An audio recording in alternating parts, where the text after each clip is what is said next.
ng ulan. May dumating na parcel sa akin. Alam nyo kung magkano to? Ayan, basa pa on. Alam nyo kung magkano to? 4 pesos. Tunay pala. Tinesting ko lang kung tunay na kung tunay na dadating to. Ayun, ayun ang pangalan ko. Baliktad pala. Ayun, Josephine Bauyon. Ay, gaano ko. Sabi ni tatay, ano? Ayun, may parcel ka. Nandun sa labas. Sabi niya. Ay, kaya mo siya pumasok. Akala ni tatay ko magkano to. Sabi ko 200. Sabi ko 400. Ano na naman yan? Sabi niya. Tingnan natin, excited din ako. 4 pesos lang po to. 4 pesos. Tunay na may 4 pesos. Kasi, nag-ano din ako dati. Ayun na, nakita ko na.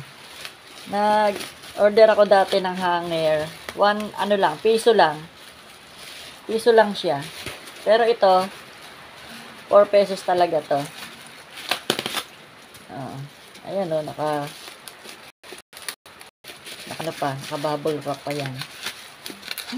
Kala ko kasi ang dadating lang dito yung mga wire, yung mga maliliit na wire ng charger, yung mga ganun ba. Pagka minsan kasi naka-order ako niyan, ano lang, parang 19 pesos. Ang dumating sa akin ay, papakita ko mamaya kung ano yung dumating sa akin. Ay, speaker, tunay.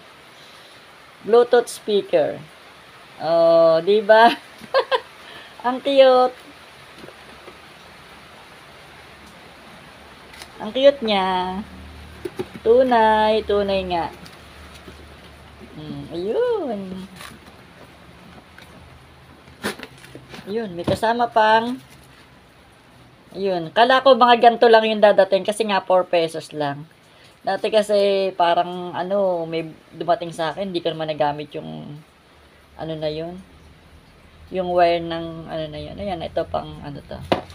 Yan, tetestingin natin kung under siya.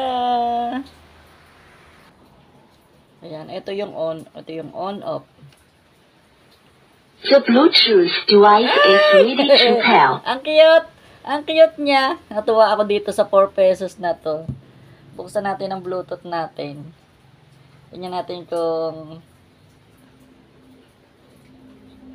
under siya. Bakit wala?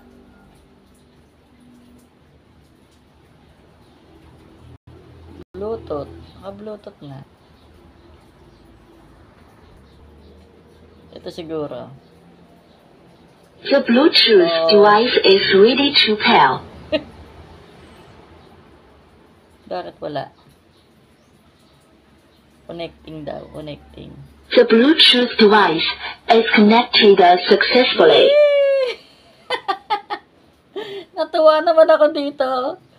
Natuwa ako sa patagtugin daw natin.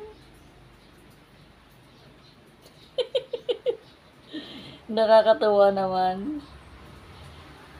4 pesos!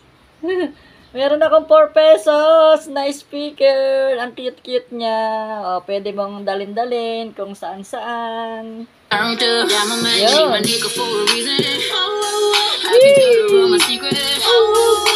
Bye!